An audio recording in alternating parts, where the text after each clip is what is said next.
Te damos gracias por bendecirnos en esta hermosa mañana, Señor, y poder darnos el privilegio, Señor eterno, de poder recibir de ti sabiduría, gracia, misericordia, de poder recibir de ti, Señor, la ayuda y el privilegio incomparable, Señor, de poder recibir la palabra que tienes dispuesta en esta mañana para bendecir con ella nuestras vidas y nuestros corazones, Señor.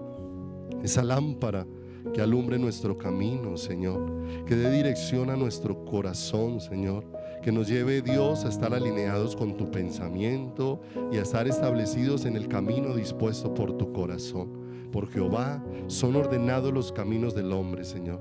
Que tu palabra siempre nos guíe, nos direccione y nos lleve hacia tu corazón. Bendice la vida del pastor Wilson en esta mañana, Señor.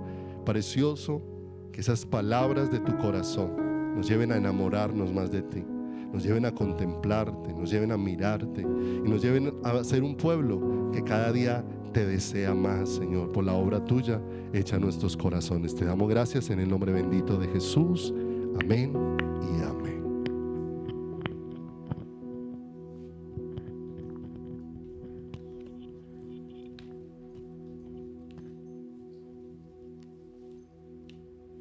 Bueno, hermanos, muy buenos días para todos y para todas. Yo creo que cuando nosotros hablamos de costumbres o cuando hablamos de tradiciones, a veces es un poco complejo entender ciertas cosas porque no entendemos la tradición. Y cuando no se entiende una tradición, para uno entonces es cosa extraña ciertas acciones, ciertas actividades que se llevan a cabo. A la luz de la palabra, cuando uno mira la escritura, digamos que en su contexto histórico hay muchas situaciones que se ven allí que hacen parte de una cultura a la que el Señor Jesús siempre estuvo muy atento, muy respetuoso. Jesús fue judío, sus apóstoles fueron judíos. Jesús nunca dejó de ser judío. Jesús no fue el primer cristiano, por así decirlo.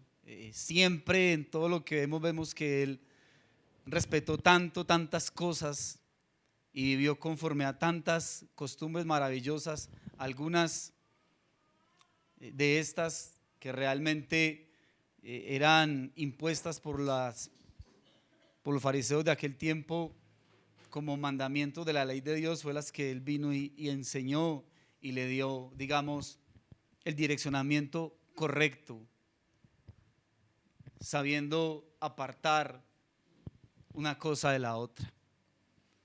Cuando uno mira este asunto de las tradiciones, se hace más sencillo poder comprender ciertos aspectos, en especial en la palabra de Dios y también pues en las diferentes culturas que vemos. Yo estaba mirando algo, por ejemplo, acerca de los turcos y dice que ellos por lo menos no tienen o sea, ellos por cultura no se les permite saludarse de beso, como muchas veces nosotros lo hacemos, ¿sí? Dar un beso a alguien en la mejilla de saludo, eso para ellos es algo que no es aceptable, que es vulgar.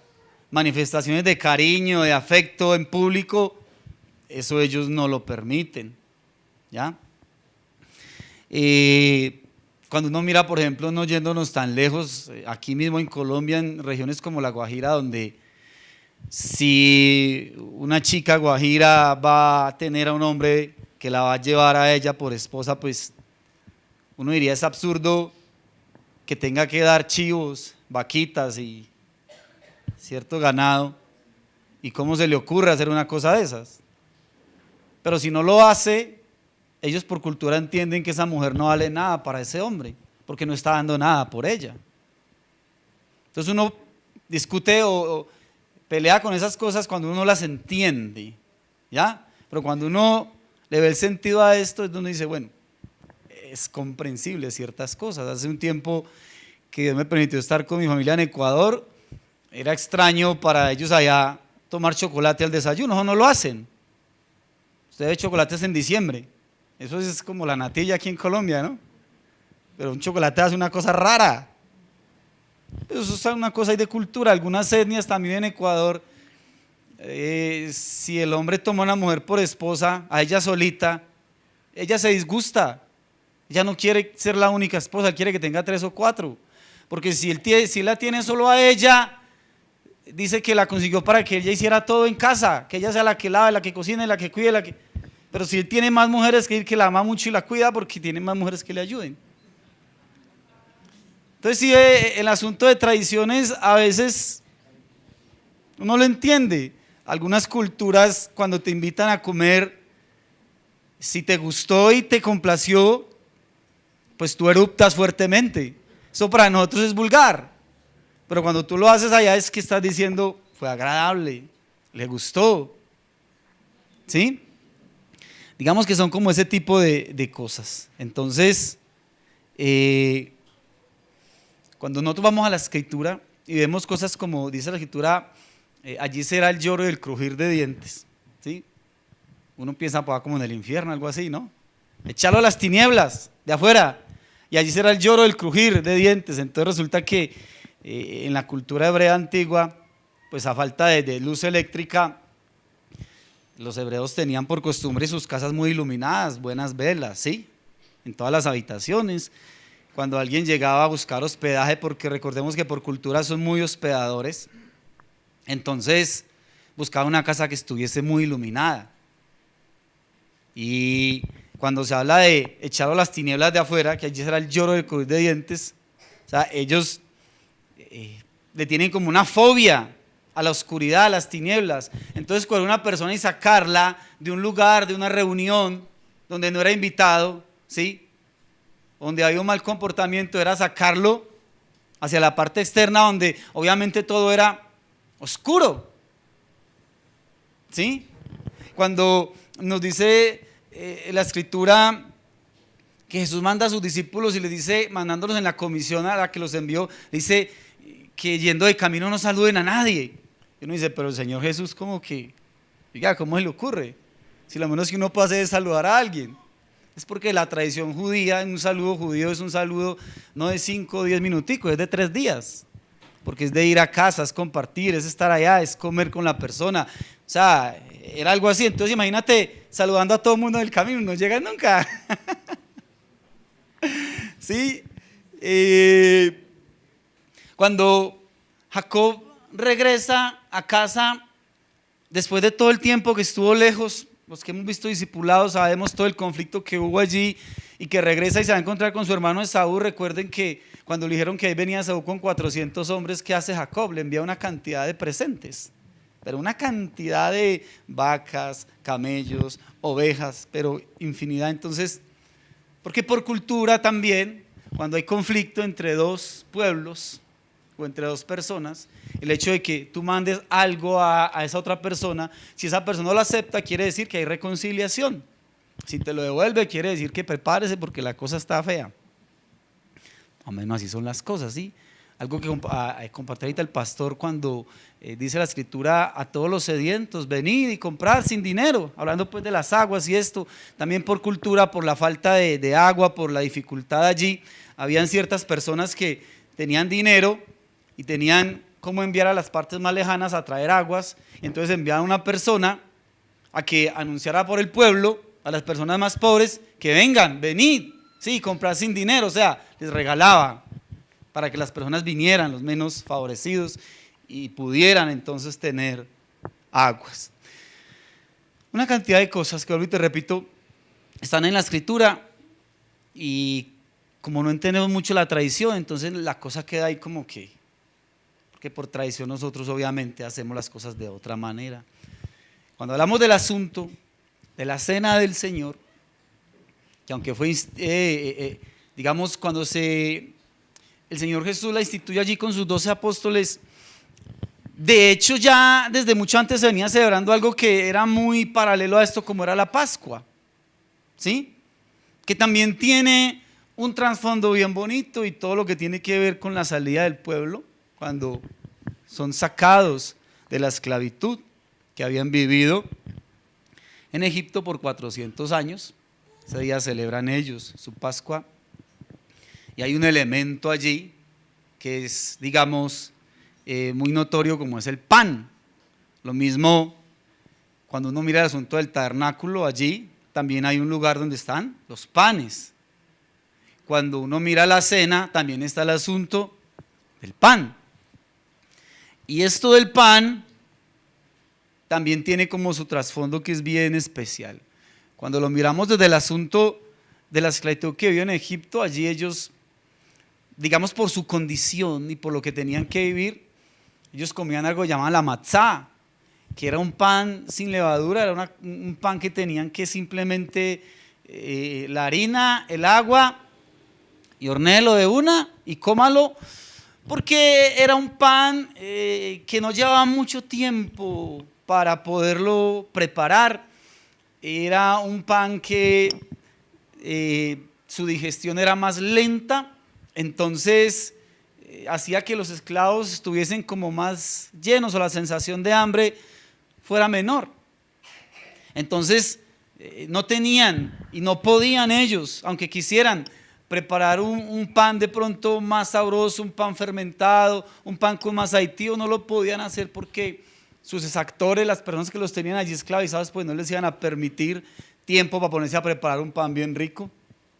Sí, lo necesitaban era que coman y trabajen, coman y trabajen, coman y trabajen. Entonces, cuando ellos salen de la esclavitud de Egipto,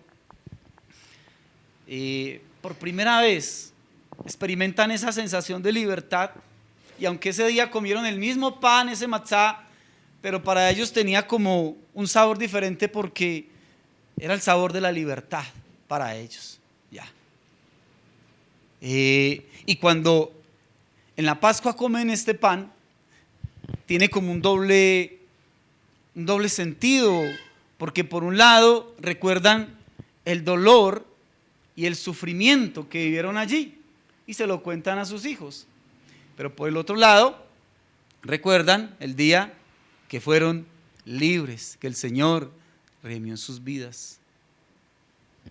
Cuando lo traemos de pronto un poco a la cena del Señor, recordamos entonces también que ese pan nos recuerda exactamente lo mismo, que un tiempo estuvimos esclavos y sufrimos y padecimos a causa de la esclavitud del pecado, pero que también un día fuimos redimidos, fuimos sacados de la esclavitud, fuimos libertados, y fue Él quien nos dio a nosotros esa paz a través de su sacrificio en la cruz.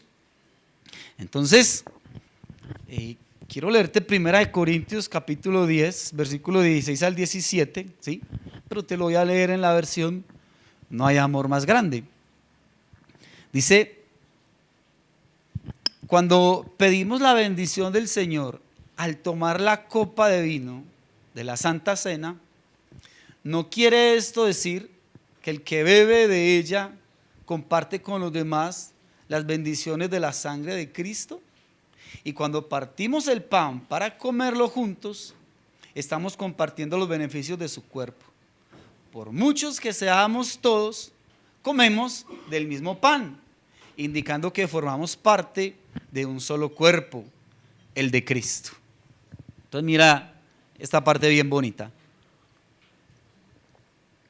Señor Jesús decide que sea una cena a través de la cual hagamos memoria de su sacrificio redentor. Hubiese podido ser de cualquier otra manera, pero Él quiso que fuese a través de una cena.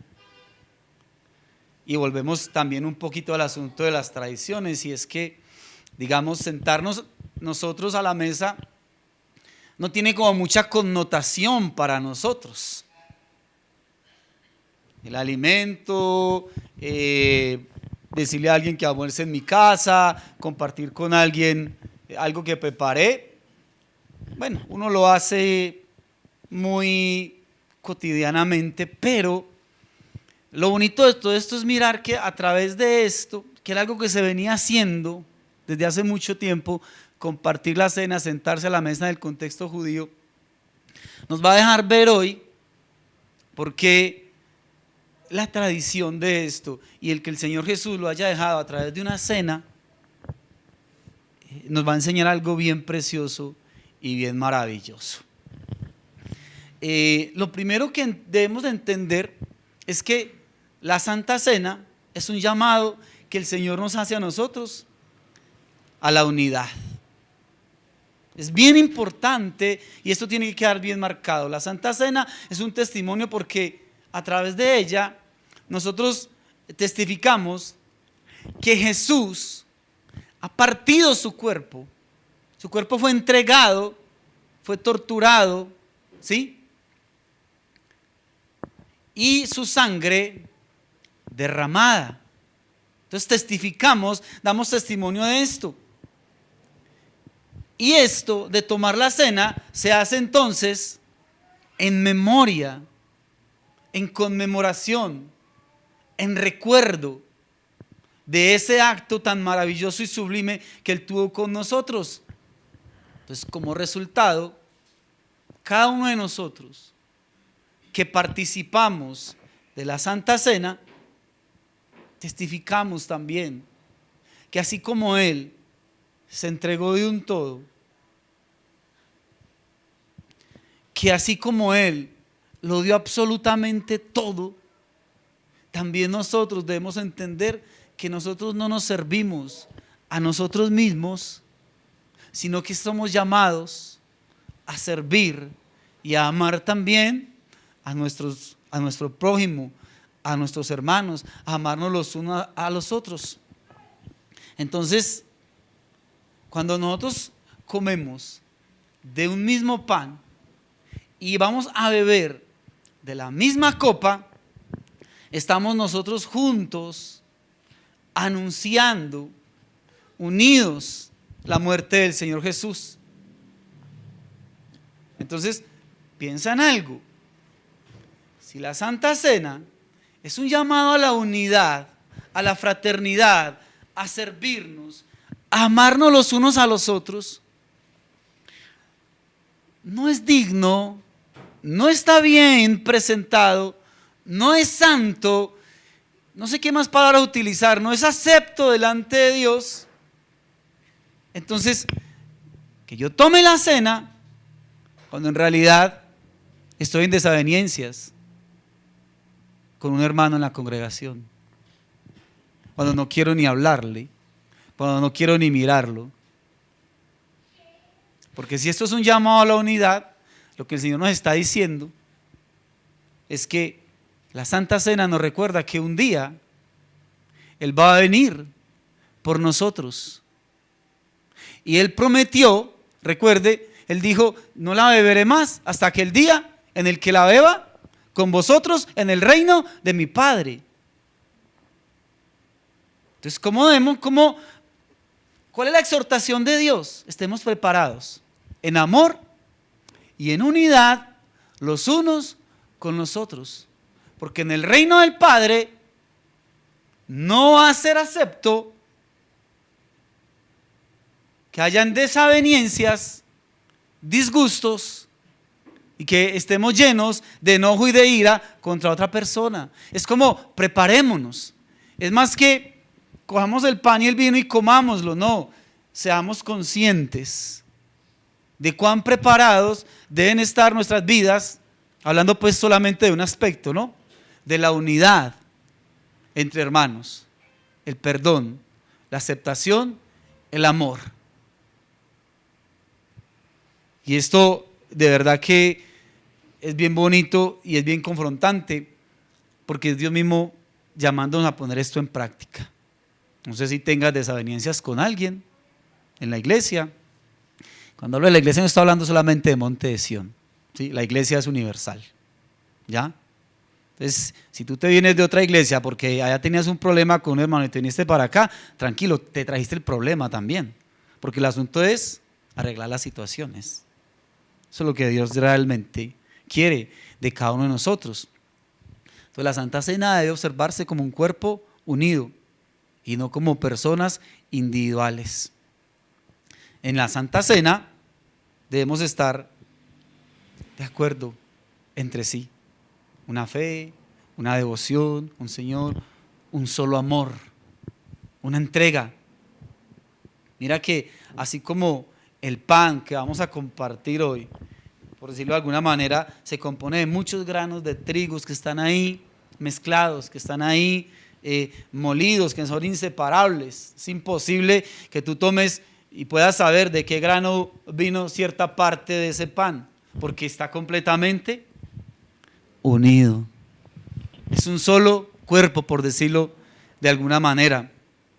Entonces, cuando uno mira el asunto de la cena en el contexto judío, cuando eres invitado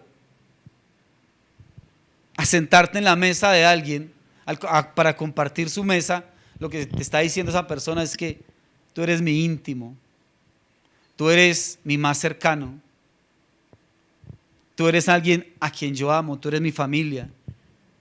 La invitación a participar de la Santa Cena nos la está haciendo el Señor Jesús a cada uno de nosotros.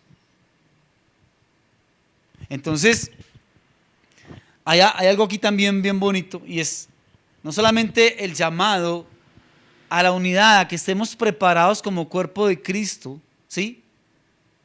A limar siempre las desavenencias y a estar dispuestos a perdonar y a pedir perdón.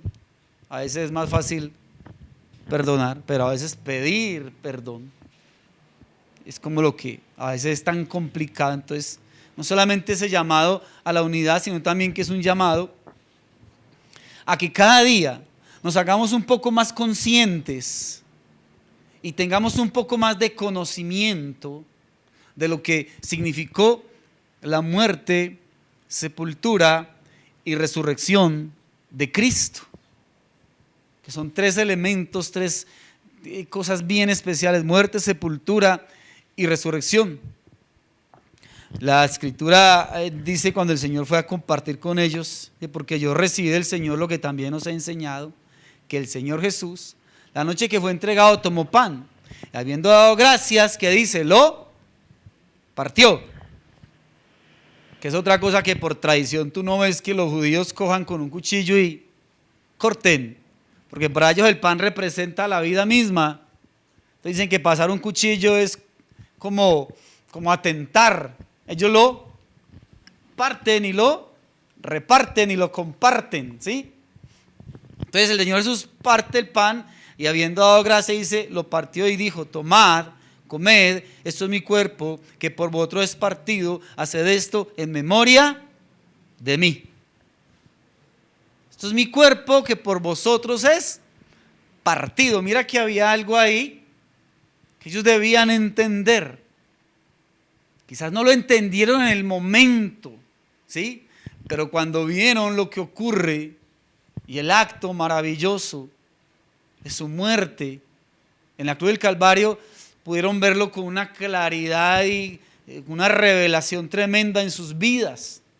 Pero él le dice, hagan esto en memoria de mí. De manera tal que cuando nosotros celebramos la Santa Cena, tenemos que tener muy, pero muy presente que esto lo estamos haciendo en memoria, en conmemoración, en agradecimiento a lo que el Señor Jesús hizo por cada uno de nosotros al salvarnos. De manera tal que esto se vuelve una celebración. Vuelvo y te repito, nos recuerda el dolor, el sufrimiento cuando estábamos esclavos del pecado en el mundo, pero también la alegría y el gozo de haber sido libertados, pero a través de la muerte expiatoria de nuestro Señor Jesucristo. Sigue diciendo la Escritura que asimismo tomó también la copa, después de haber cenado, diciendo, esta copa es el nuevo pacto en mi sangre, haced esto todas las veces que la bebiereis en memoria de mí. Vuelve y les dice, en memoria de mí. Así pues, todas las veces que comiereis este pan y bebiereis esta copa, la muerte del Señor anunciáis hasta que Él venga. De manera que cualquiera que comiera este pan o bebiera esta copa del Señor indignamente, será culpable del cuerpo y de la sangre del Señor.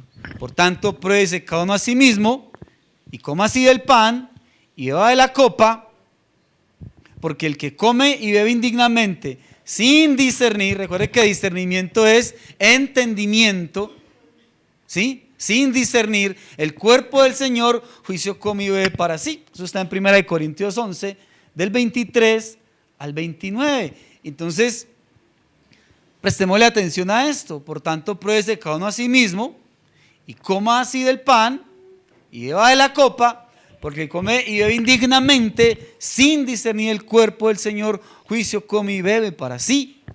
Aquí hay un llamado aquí a que lo menos que debiéramos nosotros de tener claro es el asunto que tiene que ver con la muerte, sepultura y resurrección de Cristo. Es algo que nosotros necesitamos entender. Cuando Él dice, haced esto en memoria de mí, uno dice, ¿qué significa hacer memoria?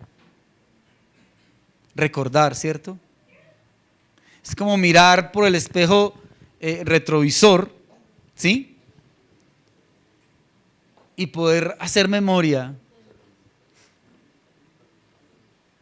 Vamos a orar por doña Miriam. Cerremos nuestros ojitos y oramos, ¿sí? ¿Les parece? Dios, gracias por nuestra hermana Miriam. Sabemos que tú tienes cuidado de ella. Declaramos tu manito preciosa sobre ella, sobre su salud. Y creemos, Dios, que tú estás haciendo una obra en su vida. Que solamente tú, Señor, y nadie más, solo tú, puedes glorificarte enormemente en ella. Solamente tú, oh Dios, puedes traer sanidad. Creemos, Dios, que tú estás obrando de manera especial. Creemos, Dios, que tú estás ahí, Señor. Creemos, Dios, que tú eres el sanador y el libertador. Muchas gracias, Padre. Amén y amén. Entonces, te digo, el Señor Jesús está diciendo, haced esto en memoria de mí. Entonces, hacer memoria sugiere que nosotros debemos echar una mirada hacia atrás para recordar. Hacer memoria es tener presente a la persona que es objeto de ese recuerdo y lo que esa persona ha hecho por mí. Es no olvidarse de alguien y lo que significa comprometernos con ese alguien.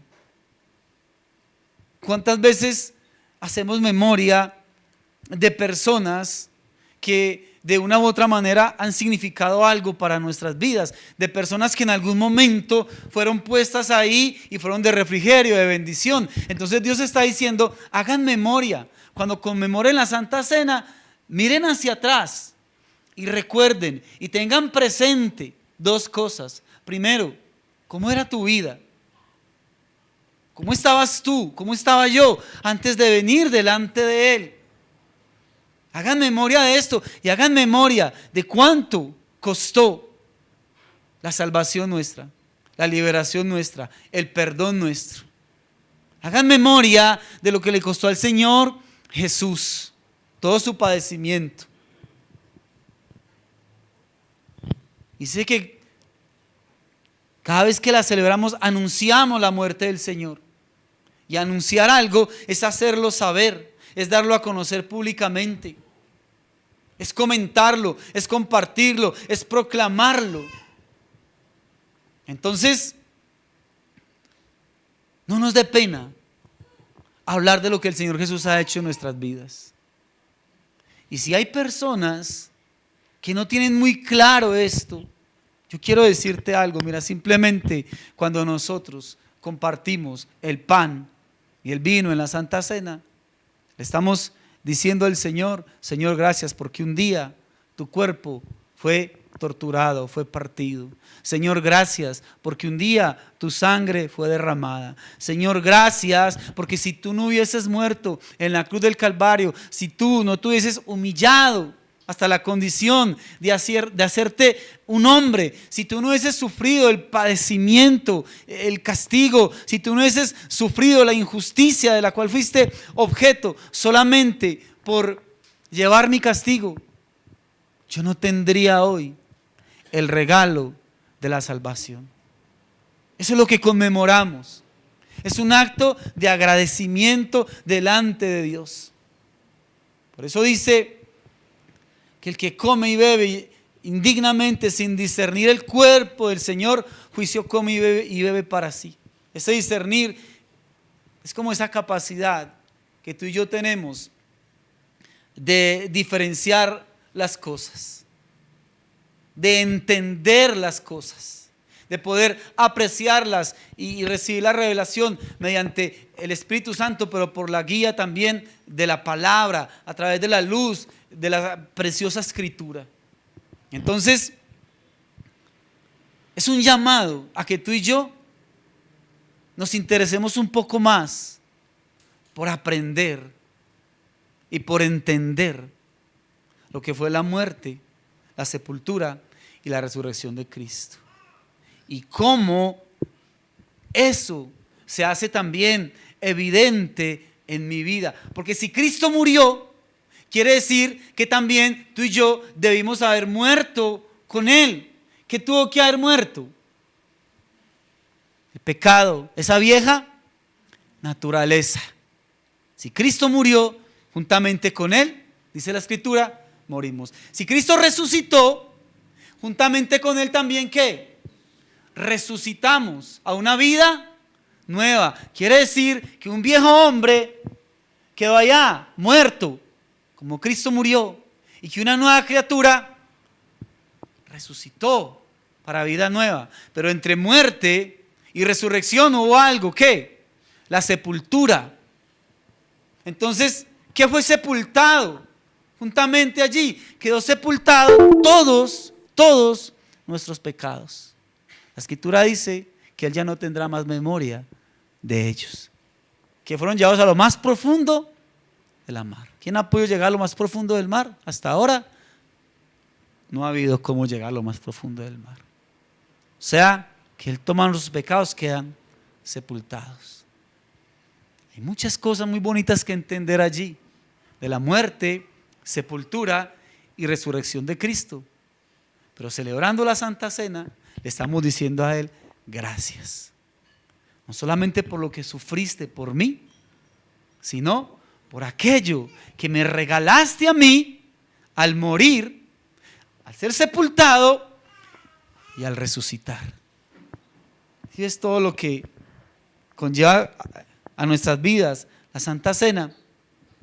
Ahora, hay algo también bien especial, y es que el hecho, en el pensamiento hebreo, en el pensamiento judío, el hecho de comer tiene que ver mucho más allá que simplemente ingerir alimentos. El hecho de comer quiere decir que el hombre está obligado a alimentarse día tras día, y que siempre va a tener que alimentarse de cosas externas. Es decir, el hombre debe alimentarse para poder proporcionar su vida. Si el hombre no se alimenta, ¿qué va a pasar?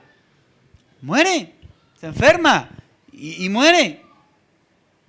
Él deja una cena, ¿sí?, que me parece bien especial, porque tú miras en el contexto y cuando lees las Escrituras, dice que ellos compartían una cena, pero que después Él parte el pan y también les da el vino.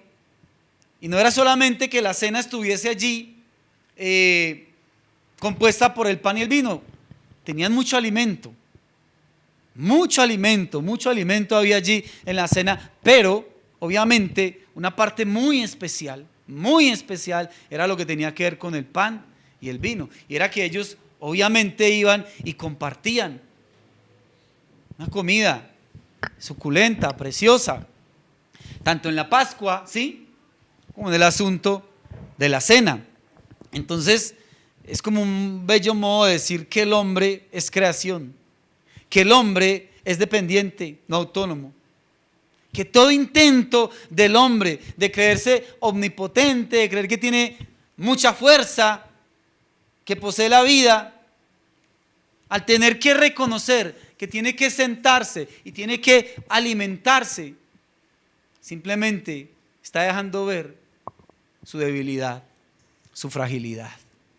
¿Ya? Entonces, yo creo que hay algo también maravilloso acá, y es como tiene que haber esa identidad y esa unidad. Uno mira en el mundo bíblico todo lo que tiene que ver con las Sagradas Escrituras, el hecho de sentarse y compartir el pan. Cuando uno lee en las Escrituras, el pan no está hablando solamente en sí al pan de trigo, sino que se refiere, cuando dice el pan nuestro de cada día nos lo doy, se refiere a ¿qué? Al alimento, ¿sí? Entonces el pan tiene que ver con eso, con sentarse a la mesa y compartir lo que se prepara. Entonces, si alguien se sienta a la mesa de un hombre judío, de un hebreo, si un hombre hebreo invita a otro, es porque esa persona a la que está invitando quiere decir que comparte con esa persona sus valores sociales, sus principios, sus valores religiosos, que son uno. ¿Por qué te comparto esto? Porque es que, como te decía ahorita, la invitación a la Santa Cena nos la está haciendo el mismo Señor Jesús. Lo que quiere decir que si Él nos está invitando a participar de la cena, es porque Él nos está diciendo con esto que nosotros somos objeto para Él de agrado, que nosotros para Él somos demasiado, pero demasiado especiales, que nosotros para Él nos ve como uno juntamente con Él, y que para Él significa algo demasiado especial, demasiado maravilloso el que tú y yo nos sentemos a la mesa, porque es hacernos uno con Él. Creo que has leído algunos pasajes de la Escritura donde Jesús se sentaba a la mesa con publicanos, con prostitutas, bueno, con gente que era calificada por la sociedad como gente mal vista. Y Él se sentaba a la mesa con ellos y era un escándalo en la tradición. ¿Por qué? Por lo mismo, porque quería decir que si se estaba sentando a la mesa con esas personas, compartía sus principios, compartía sus ideas, compartía su religión, todo. Entonces lo veían mal, porque cómo se sienta con una persona de baja reputación. No lo veían desde el otro punto de vista, de que lo que el Señor Jesús le estaba diciendo a esa persona era que se hiciera uno, pero con Él. No que el Señor Jesús estuviera haciendo uno con sus principios, sus pecados, su mal comportamiento, sino que esa persona hiciera uno con Él. ¿Sí? Vuelvo y te repito, por lo que conllevaba sentarse a la mesa con alguien. Para nosotros es muy común, pero para ellos tiene un significado mucho más profundo, mucho más maravilloso. Y uno ve también, si recordamos aquel episodio allá en Lucas, en el capítulo 7, cuando el Señor Jesús es invitado a cenar a la casa de un hombre llamado Simón, y dice que vino una mujer y enjugó los pies de Jesús y los besaba y los secaba con sus cabellos. Entonces lo que pensaba este hombre es, hablando de Jesús, si este hombre fuera profeta, sabría quién lo estaba tocando, quién lo estaba besando. Y él le dice, mira, cuando yo vine a tu casa, mira que lo invitó a cenar, porque la invitación de este hombre fue a cenar. Dice, cuando tú me invitaste a tu casa, tú no me diste beso, tú no ungiste mis pies, porque por costumbre eran la persona que llegaba de visita, pues tenía que, el anfitrión, el que lo invitaba, lo recibía de besos, ¿sí? Y pues por el asunto de las sandalias, el polvo y todo eso, llamaban a los siervos para que los siervos enjuagaran los pies del invitado. Y esta mujer hace todo eso que este hombre no hizo. Ahora, cuando nosotros vamos al contexto de la Santa Cena, el día que el Señor Jesús estuvo con sus discípulos, ¿recuerdan lo que Él hizo allí con ellos? No solamente compartió la cena, sino que ¿qué dice? Que lavó los pies de sus discípulos. O sea, mira que no solamente Él estaba tomando el lugar de anfitrión, sino también que estaba tomando el lugar de siervo. Qué ejemplo tan tremendo y tan maravilloso de unidad. Qué ejemplo tan precioso de amor. Entonces, al compartir junto a la cena del Señor, es una expresión de que la presencia de Dios está en medio de nosotros. Es una invitación a la comunión permanente con Él y con el cuerpo. comer el pan, poder beber del vino, con alegría, con suma alegría, delante de Dios, tiene que simbolizar para nosotros la máxima alegría de los hijos de Dios. O sea, nosotros necesitamos entender que el asunto de la cena tiene que trascender e ir mucho más allá de un rito. Tenemos que meternos en la mente y en el corazón que esto es una conmemoración bien linda, bien especial, que quien nos está invitando a nosotros es el mismo Señor Jesús. Y que bajo este contexto de ser invitados a cenar, nos está diciendo que somos demasiado, pero demasiado especiales para Él. Nos está invitando a la unidad, nos está invitando a cada uno de nosotros a que tengamos en cuenta y miremos hacia atrás y recordemos de dónde fuimos sacados, y miremos hacia atrás y recordemos lo que costó, lo que significó para Él la libertad nuestra. Quiero que vayamos un momentico allí a Mateo capítulo 26. Mateo 26.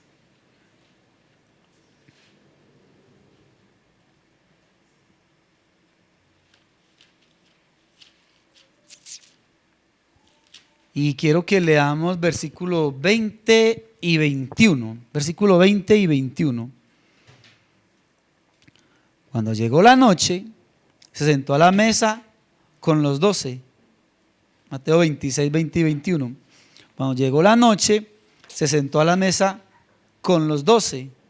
Y mientras comían, mira que lo que se compartieron una cena, como les decía ahorita, dijo: de cierto os digo, uno de vosotros me va a entregar. Pasemos al 26, versículo 26. Dice: y mientras comían, tomó Jesús el pan y bendijo, y lo partió, y dio a sus discípulos y dijo: tomad, comed, este es mi cuerpo. Tomad, y tomando la copa, y habiendo dado gracias, les dio diciendo: bebed de ella todos, porque esta es mi sangre del nuevo pacto, que por muchos es derramada para remisión de los pecados. Y os digo que desde ahora no beberé más de este fruto de la vid hasta aquel día en que lo beban nuevo con vosotros en el reino de Dios. Hasta aquel día en que lo beba nuevo con vosotros en el reino de Dios, en el reino de mi Padre. Entonces, Él les dice a ellos: tomad y comed todos de Él. ¿Sí? Creo que es la manera más simple, más sencilla de recibir las bendiciones de Dios. Las tomamos. Las tomamos por la gracia de Dios. Lo que Él nos ha dado, lo que Él nos ha entregado a nosotros, la salvación, la redención que Él quiere dar a cada ser humano, a cada persona sobre esta tierra. O sea, simplemente Él dice: tomad y comed. La recibimos solamente por gracia. Lo mejor que podemos hacer simplemente es tomarla. Toda cosa buena que nos es dada de parte de Dios, tomémosla. Es como, mira, Él está diciendo: puedes asirte de esto que yo tengo para ti. Es la invitación que Dios hace a cada ser humano. ¿Qué tiene que hacer el hombre? Ya lo que se debía de hacer, el Señor Jesús lo hizo absolutamente todo. Es solamente aceptar lo que Él en su muerte, sepultura y resurrección quiso entregar a cada ser humano. Tomémoslo. Cuando uno está en una fuerte y tremenda necesidad económica, por decirlo de alguna manera, y alguien viene y te da una ayuda, tú no te pones a argumentar nada, tú simplemente la tomas y agradeces. Y es lo que el Señor Jesús está diciéndonos a cada ser humano. Tomad. Pueden asirse de ella. Si necesitamos un Salvador, Él es el Salvador. Podemos asirnos de Él. Si nosotros necesitamos ser libres del pecado, solamente Él y nadie más que Él es el único que puede traer libertad. Tomémoslo. Si deseamos llevar una vida santa, una vida piadosa, Jesús es el único capaz de llevarnos a cada uno de nosotros a una vida así. Entonces Jesucristo mismo, cuando Él muere, Jesús no muere por Él mismo. Él no tenía ninguna necesidad de morir por Él. Cuando Él lo hace, Él simplemente lo hace por cada uno de nosotros. Él murió por las demás personas. Por tanto, Él dice, tomad, o sea, apropiense de ese regalo. Es como cuando vemos un fruto en un árbol. Ese fruto que está en ese árbol no está ahí para el árbol mismo, está para que otra persona extienda su mano y lo disfrute y se pueda apropiar de eso que hay allí. Entonces, tomad, dice, y comed. ¿Ya? Cuando dice comed, es una cosa, creo que comer es una cosa tan simple, tan sencilla, creo que todos lo entendemos. No hay necesidad de explicar mucho qué quiere decir eso de comer, todos sabemos qué es comer, pero bueno, hay algo aquí bien especial, y es que nadie puede comer para que otro se alimente. ¿Sí o no? Cuando tú comes, y lo que tú comes te beneficia a ti, te alimenta a ti. Es una acción que yo hago por mí mismo, es algo que yo hago y cuido de mí mismo. Juan 6, 53, vamos un momento allí. Juan capítulo 6, versículos 53 al 56. Jesús le dijo, de cierto os digo, si no coméis la carne del Hijo del Hombre y no bebéis su sangre, no tenéis vida en vosotros.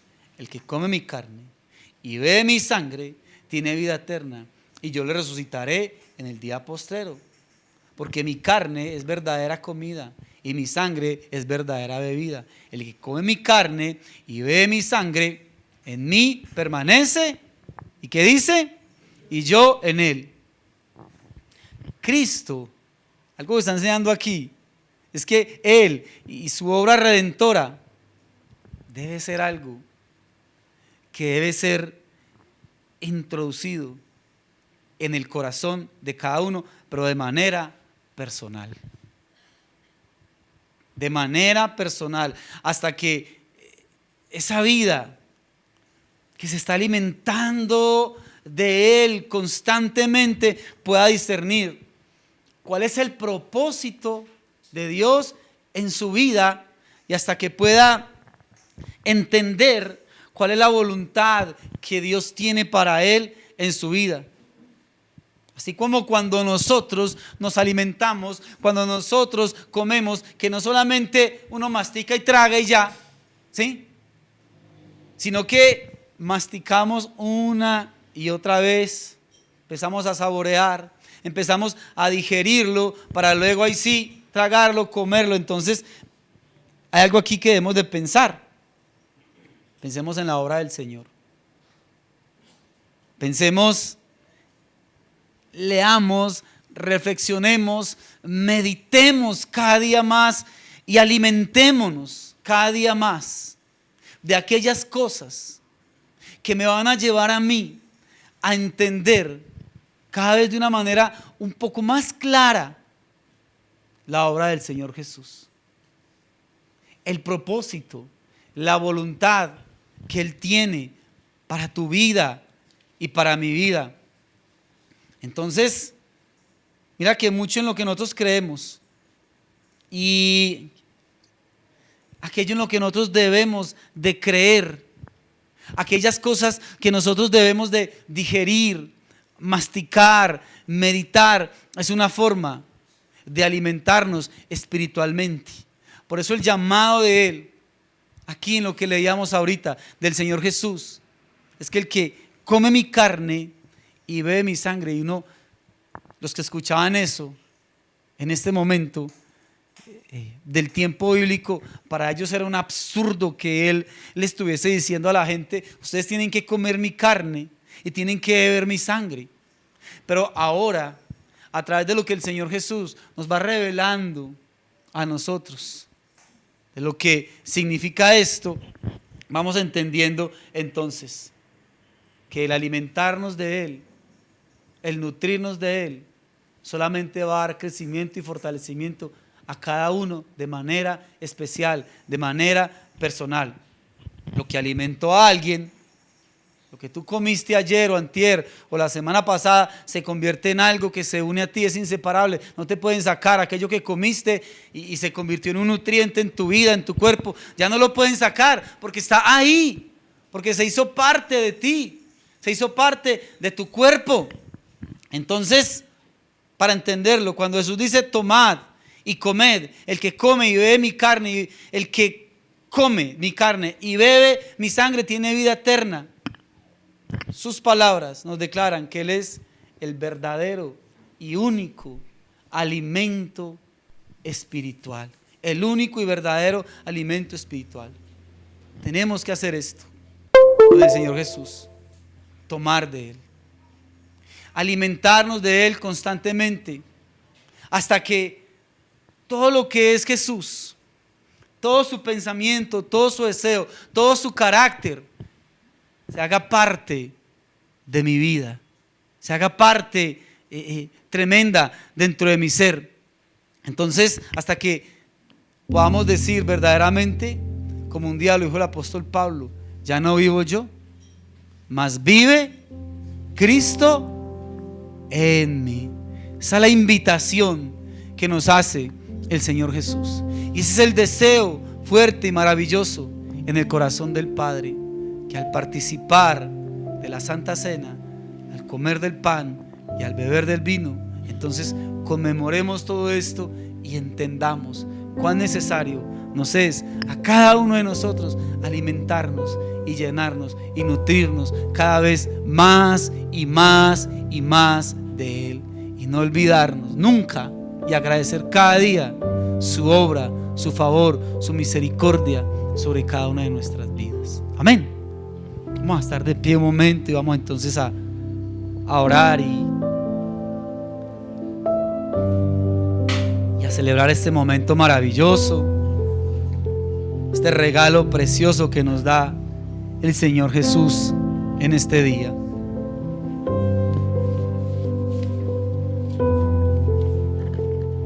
Quiero que en oración y en alegría le des gracias al Señor.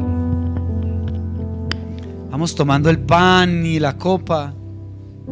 Recuerda, cada uno examínese a sí mismo y coma y beba, porque el que come y bebe sin discernir el cuerpo de Cristo, juicio come y bebe para sí.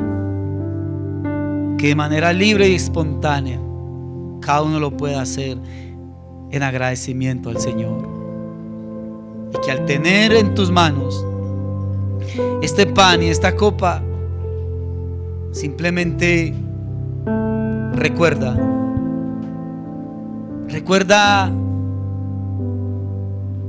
de dónde el Señor rescató tu vida y qué sería de ti, qué sería de mí si no hubiésemos sido rescatados. Si la gracia y el favor de Dios no hubiese llegado a nosotros. Tomad y comed todos de Él. Él quiere que podamos asirnos de Él, de lo que Él tiene para nuestras vidas, y que Él sea nuestro alimento, que Él sea nuestra bebida, que Él sea el que nutra cada una de nuestras vidas en cualquier aspecto. No hay ningún aspecto en nuestras vidas en las que el Señor Jesús no quiera hacer el todo en nosotros. Que Él haga parte, que sea tan completamente unido a ti, a lo que tú piensas, a lo que tú haces, a tus decisiones, a todo, absolutamente a todo, que estemos tan nutridos de Él, que podamos obrar como Él lo haría, que entendamos que cada gota de su sangre fue derramada. La Escritura dice que cuando este soldado romano se acercó y atravesó la lanza, el costado del Señor Jesús, salió agua y sangre, derramó toda su sangre, que su cuerpo fue torturado, que padeció una muerte terrible, una muerte horrenda. Mira, la muerte de cruz era la peor sentencia, lo que se le daba al ser más miserable. Se llevaba a la cruz. Había muchas maneras de morir, pero la más humillante, la más denigrante, lo peor, cuando una persona era calificada de lo peor, se llevaba a la cruz. Y allá fue Él, con un solo objetivo: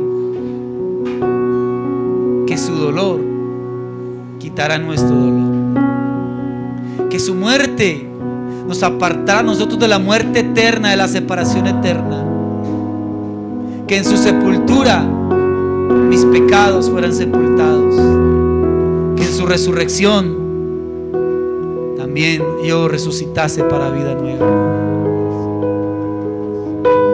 Es un privilegio ser invitados a la cena, a la mesa del Señor, porque somos vistos como aquellos que son objeto de su amor, de su agrado, íntimos, cercanos a Él. Dale gracias a Él. Dale muchas gracias a Él. Y estamos alegres, Señor, gozosos de lo que tenemos hoy en ti, de lo que nos has regalado hoy en ti, de ser lo que somos hoy por ti y por tu gracia. Estamos, Dios mío, agradecidos de todo lo que has hecho por nosotros. Que podamos tomar y comer, tomar lo que tú tienes para mi vida por gracia, y comer de ti, alimentarme de ti, porque tú eres el único y verdadero alimento espiritual. Muchas, pero muchas gracias, Dios.